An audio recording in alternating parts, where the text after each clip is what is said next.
Umasa ang Rusya sa CAB-guided glide bombs mula nang magsimula ang digmaan nila laban sa Ukraine. Sinabi ng mga opisyal ng Kremlin na di mapipigilan ang mga bombang ito at matagal din itong naging totoo. Ginamit ang mga ito ng mapaminsala, daan-daan o libo-libo bawat buwan na nagdulot ng malaking pinsala sa mga bayan, lungsod at mga kuta sa harapan ng labanan. Maaring matapos na ang panahon ng mga CAB na sumisira ng infrastruktura at nagdudulot ng malawakang kaswalti.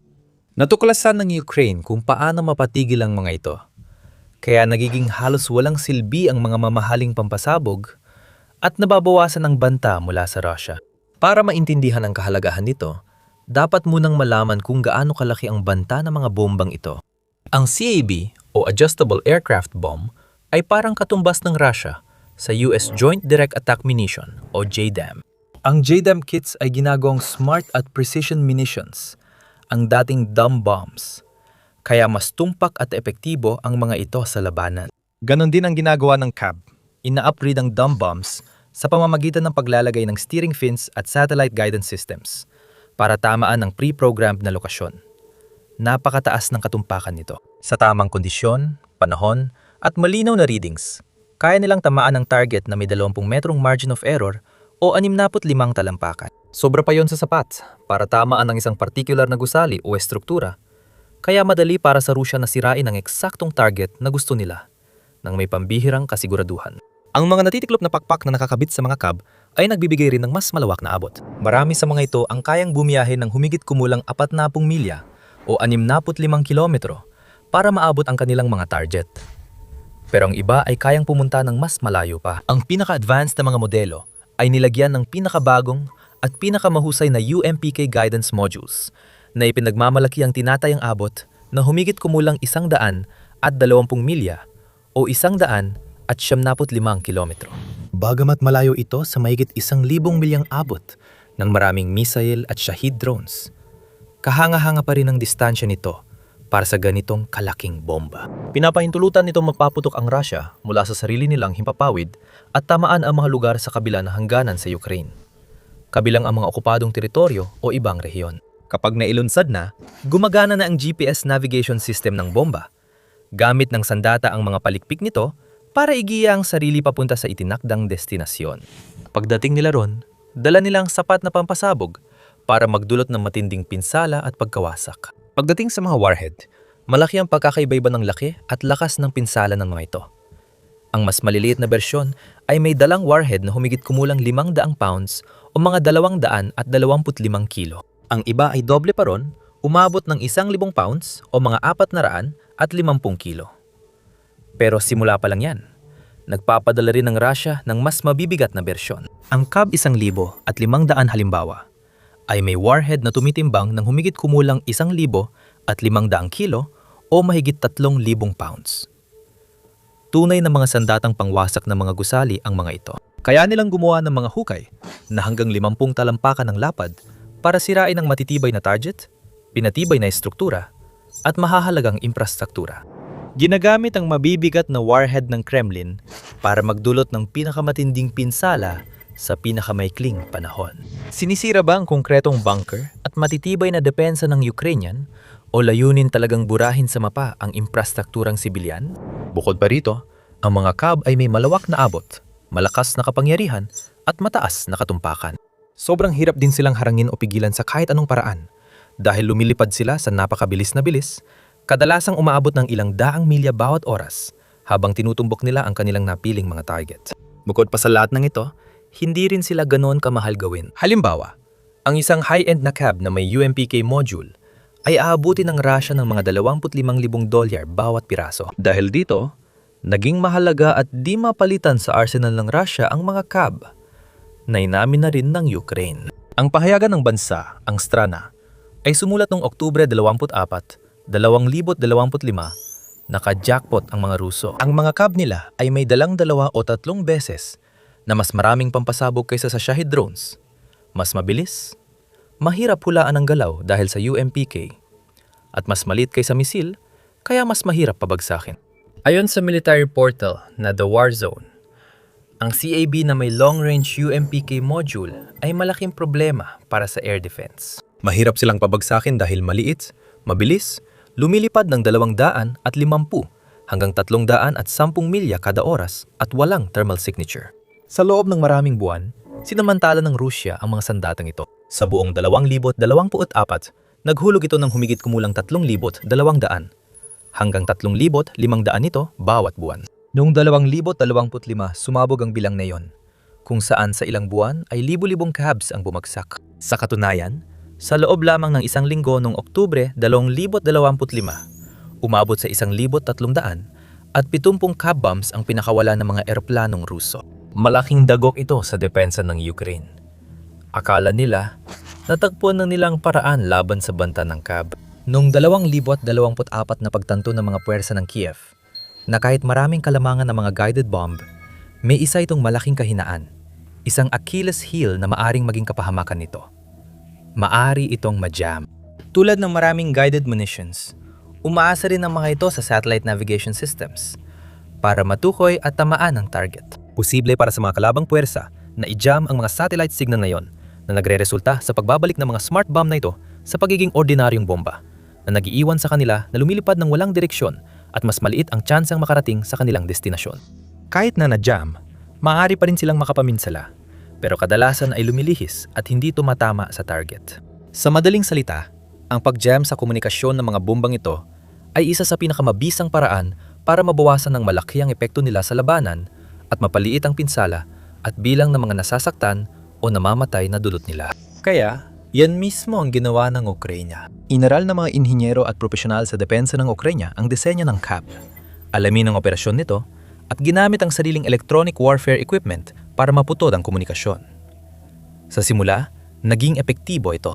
Ang mga CAB na ginagamit ng Rusya noon ay may medyo payak na Cometa 4 na Controlled Reception Pattern Antenna System. Kilala rin bilang Adaptive Antenna, Null Steering Antenna o Beamforming Antenna, ang CRPA system ay gumagamit ng maraming antenna elements. Halimbawa, ang Cometa 4 system ay may 4 na elementong ito na magagamit sa iba't ibang paraan. Maaring pagsamay ng signal mula sa maraming antena para mapalakas ito.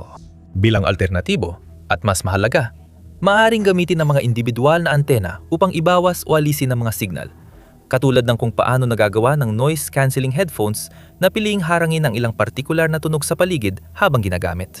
Sa ganitong paraan, nagawang i-bypass ng CAB na may Cometa 4 ang ilang jammer ng epektibo. Gamit ang 4 na antenna elements, kayang sabay-sabay kanselahin ng Cometa 4 ang hanggang 3 jammer. Hindi naging malaking problema para sa Ukraine. Kailangan lang nilang gumamit ng hindi bababa sa 4 na jammer ng sabay-sabay. Para tuluyang gawing walang silbi ang mga bombang ito, inililihis ang mga ito palayo sa kanilang mga target tulad ng mga fortification sa unahan at pinapaputok ang mga ito sa mga bakanting bukirin o iba pang lugar kung saan maliit ang tsansang makapinsala talaga. Sa ilang panahon, gumana ito dahil maraming bomba ng Rusya ang lumilihis sa target, ayon sa mga ulat. Milyon-milyong dolyar na halaga ng pampasabog ang nasasayang dahil ang mga bombang dapat sana ay tatama sa mga konsentrasyon ng tropa o mga bunker ay nauwi lang sa mga bukirin ng magsasaka o iba pang walang kwentang bakanting lupa. Nag-upgrade ang Rusya ng teknolohiya. Sabi ng tagapagsalita ng industriya ng depensa ng Ukraine, ang bisa ng CABs ay nakadepende sa guidance system nila. Dati, ginagamit nila ang Cometa 4 CRPA at kalaunan, pinalawak ng Ukraine ang kanilang electronic warfare EW system na Cometa 8. Dahil doble ang elemento ng Cometa 8 kumpara sa Cometa 4, pinayagan nitong makancel ng CABs ang 7 jammer ng sabay, habang may natitirang antena para sa komunikasyon at pagtukoy ng target. Mulay, nagsumikap ang Ukraine na labanan ang mga bagong sistema at nag-invest sa mas maraming EW equipment para i-jam ang dagdag na antena. Patuloy na tumitindi ang galaw ng Russia sa mainit at mabilis na palitan, kung saan parehong panig ay walang tigil na nagtutunggali para tapatan at pigilan ang upgrade ng kalaban. Nang natutunan ng Ukraine, harapin ang Cometa 8. Mas pinahusay ng Russia ang satellite guidance systems at dinagdagan ng bilang ng mga elemento sa 12 saka sa 16. Binago rin nilang operasyon ng mga antena. Sabi ng tagapagsalita, ang mga Ruso ay gumawa ng bagong serye ng CRPA na kakaiba. Ikinukumpara namin ang ginawa nila sa paggawa ng Enigma noong World War II. Kayang labanan ng CRPA ang mas mataas na antas ng jamming kaysa sa dami ng kanilang antena. Dumating sa punto na ang mga bomba ng Rusya ay may 8 elementong sistema na kailangang harangin ng 11 na jammer. Ang ilan ay mas matindi ang resistensya, imposibleng labanan, kahit pa 100 jammer ang ituon sa kanila. At kahit sa mga bihirang pagkakataon na gumana ang teknolohiya ng jammer ng Ukraine, hindi na ito kasing epektibo tulad ng dati. Dahil umaandar lang ito sa malapit ang distansya kapag ilang daang metro na lang ang layo ng mga bomba sa kanilang mga target. Sa isang panahon, tila nagwagi ang Russia sa laban na ito at ginamit nila ang mga CAB ng lubang mapaminsala. Winasak hindi lang ang mga depensa sa unahan, kundi pati na rin ang mga estrukturang sibilyan tulad ng mga paaralan at mga gusaling tirahan. Pero hindi ito magtatagal dahil may ginagawa ang Ukraine na magbabalik ng balanse ng kapangyarihan pabor sa kanila. Bago natin talakayin yun, marami pang kasunod. Kung may natutunan ka sa The Military Show, mag-subscribe ka. Matapos magdusa ng matindi sa smart precision bomb ng Russia, natuklasan ng Ukraine ang pinakamabisang paraan para pigilan ito. Isang bagong jammer na kakaiba sa lahat ng nauna, na wala pang sagot ang Russia at pinawawalang silbi, pati ang pinakamagagaling nilang CRPA systems. Dumating na ang Lima Quant. Binuo ng isang Ukrainian defense contractor kasamang elite Nightwatch EW unit ng bansa, sinasabing kayang ganap na mapawalang silbi ng Lima Quant system ang mga CAB. Ayon sa tagapagsalita ng kumpanya, mula nang gamitin ng Ukraine ang sistemang ito, bumagsak sa zero ang bisa ng mga CAB. Sa 700 kilometrong kahabaan ng prente, 86 na kab ang ibinagsak ng kalaban nito nakaraang buwan, na nagdulot ng bahagyang sugat sa 8 sundalo. Dapat bigyang diin ang huling punto. Nagbagsak ang Rusya ng halos 1,000 bomba sa 700 kilometro o 435 milya ng kalupaan. At 8 lang na sundalong Ukranyano ang nasugatan. Para sa mga puwersa ng Kiev, isang kamanghamanghang kwento ng tagumpay yon, kahit paano mo tingnan. Para sa Rusya, malaking kahihiyan at kabiguan ito. Sayang sa pera, oras, at yaman sa paggawa at pagbagsak ng mga iyon. Pagbagsak ng maraming bomba na walang malinaw na resulta o benepisyo. Paano ba gumagana ang sistemang ito? Sa ngayon, parehong tikom ang kumpanya at ang militar ng Ukraine pagdating sa pagbubunyag ng anumang teknikal na detalye o eksaktong impormasyon tungkol sa Lima Quant system. Pero may ideya tayo tungkol sa bisa nito ayon sa isang tagapagsalita na nagsabi, ang mga bomba ay hindi tumama o hindi man lang nailabas dahil nagkaroon ng error sa nabigasyon ang guidance system. Nalito ang mga piloto ng Russia dahil nawala ang nabigasyon ng mga CRPA. 100 kilometro bago ang linya ng labanan. Binanggit ng tagapagsalita na nagkaroon din ng ganitong sitwasyon nang gawin ng kumpanya ang unang Lima EW system na napatunayan epektibo laban sa mga banta sa himpapawid ng Russia tulad ng mga drone na uri ng Shahid at cruise missile. Sa halagang nasa $1.2 milyong, kayang protektahan ng bawat Lima EW unit ang mga pasilidad o estratehikong lokasyon laban sa mga pag-ataking panghimpapawid. Noong 2025, lumabas ang ulat na sapat na ang mga sistemang ito para harapin ang pinakamabilis at pinakamapanganib na mga missile ng Russia, ang Kinzhals. Kayang umabot sa pinakamataas na bilis na Mach, 10 na higit sa 7,600 at 70 milya bawat oras ang mga missile na ito ay halos imposibleng masabat noon. Pinalulunsad ng mga binagong interceptor na Mikoyan MiG-3, putisa at tumitimbang na nakakabiglang 4 tuldok 7 tonelada. Kaya nilang maglakbay ng hanggang 15 tuldok, 5 milya o 25 kilometro sa taas ng lupa. Nagdadala ito ng 1,000 libra o 400 at 50 kilong kargamento sa layo na humigit kumulang 300 milya o 400 at 80 kilometro. Kahit ang pinakamahusay na mga Western air defense na naipadala sa Ukraine, gaya ng US Patriot missile system, ay nahirapan sa Kinzhal. Kaya madalas napapalipad ang Russia nang hindi bababa sa dalawa nito tuwing may malaking aerial assault sa mga lungsod, planta ng kuryente, substations at iba pang lugar sa Ukraine. Sa kabutihang palad, dumating ang Lima EW at napatunayang kayang pabagsakin ang literal na 12-12 ng missile ng madali. Ginawa pa nila ito ng may estilo. Pinapalitan ang mga signal ng satellite navigation ng missile ng sikat na Ukrainian anthem na Ang Aming Ama ay si Bandera, bilang pagtukoy sa Ukrainian insurgent noong ikalawang digmaang pandaigdig na may parehong pangalan. Kaya, habang papalapit sila sa mga target ng Ukraine, napapalitan ang mga signal ng Kinzhal ng himig ng kanilang kalaban, na nagiging dahilan para sila'y lumihis ng malayo sa tamang direksyon, kadalasan ay tumatama ng ilang daang yarda ang layo mula sa kanilang inaasahang destinasyon. Maaring ang Lima Quant system, ang mas bagong at mas makapangyarihang bersyon ng EW system, ay gumagana rin sa katulad na paraan laban sa CAB glide bombs. Pero hindi naging madali ang pagpapalaganap ng Lima dahil may malaking problema. Hindi nito kayang ihiwalay ang kakampi sa kalaban. Pinapaparalisan nito ang paligid, kabilang ang mga drone ng Ukraine at banta mula sa himpapawid ng Russia. Dahil dito, ilang commander ng Ukraine ang tumutol sa paggamit ng Lima system ayon sa tagapagsalita ng kumpanya. Sinimulan ng mga commander ng brigada sa labanan ng pagbabawal sa EW operations dahil hindi magamit ang kanilang Mavic drones at mga bomber sa misyon. Ang mga pagbabawal na ito ang pangunahing problema namin ngayon. Sabi ng kumpanyang nasa likod ng Lima, madaling masolusyonan ng problema kung gagawing mas matibay sa Lima EW ang mga drone ng Ukraine. Dahil dito, nagkaroon ng banggaan sa pagitan ng kumpanya at ilang commander ng brigada kung saan pareho nilang sinisisi ang isa't isa sa kanilang mga problema. May mga commander na nagsampa ng reklamo ng korupsyon laban sa kumpanya, kaya naantala ang pag-develop ng Lima Quant. Hindi natuwa ang mga kakumpetensya sa bilis ng deployment ng Lima, kaya nagsampa sila ng walang basehang reklamo sa mga autoridad. Nasuspindi ang trabaho ng team at manufacturer ng mahigit 6 na buwan na nagdulot ng malaking pagkalugi. Sa kabila ng lahat, unti-unti nang naging maayos ang sitwasyon at aktibo na ginagamit ang Lima Quant na may kamanghamanghang epekto sa labanan. Ayon sa gumawa, natatanging epektibo ang sistemang ito at walang ibang sistema sa EU na kayang makipagsabayan kontra sa bagong Russian Cometa antenna systems.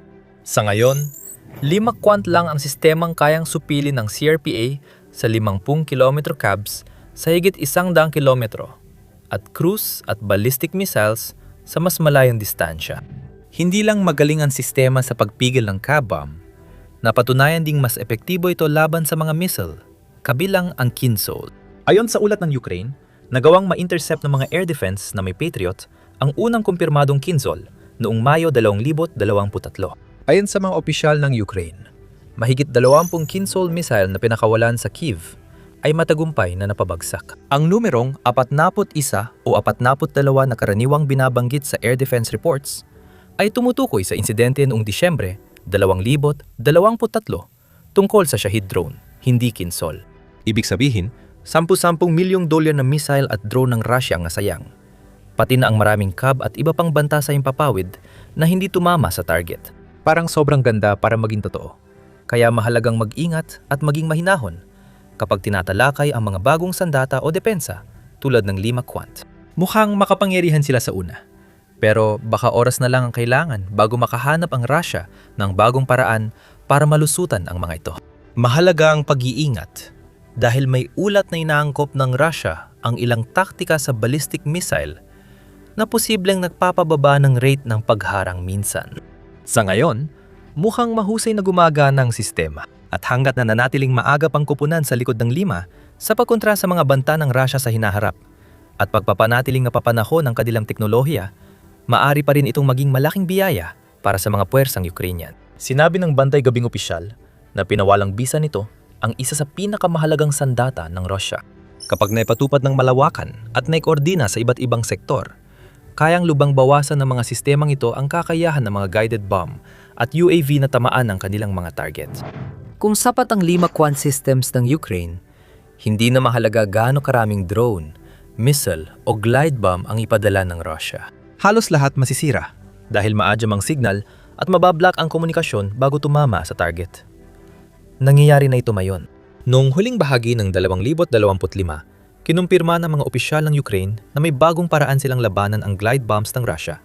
Gamit ang advanced na EW system na kalaunan ay napagalamang Lima Quant pala yun. Ayon sa mga opisyal, pinalalawak nila ang mga sistema at inilalagay sa mas maraming lugar para mas maprotektahan ang teritoryo at infrastruktura ng Ukraine. Gamit ang isang di nakikitang electronic shield. Isang electronic energy barrier na hindi kayang daanan ng kahit pinakamabilis at pinaka-advanced na mga bomba o missile ng Russia. Hindi rin natin alam ang tagal ng harang na iyon. Maaring ginagawa na ng Russia ang bagong bersyon ng kanilang CRPA navigation systems. Ngayon, may sapat na pagkakataon ng Ukraine para makahinga at hindi na ganong matakot sa mga bombang ibinabagsak ng Russia mula sa himpapawid. Ginagamit nila ang pagkakataon sa pinakamahusay na paraan. Inilalunsad ang malalaking pag-atake sa mahahalagang pasilidad ng langis ng Russia na mapapanood mo pa sa video na ito. Panurin ang video na ito para makita kung paano ginagamit ng mga tagapagtanggol ng Kiev ang murang drone para sirain ang mga kagamitang pandigma ng Kremlin na nagkakahalaga ng milyon-milyong dolyar na nagpapakita ng inobasyon ng Ukraine laban sa makinaryang pandigma ng Russia.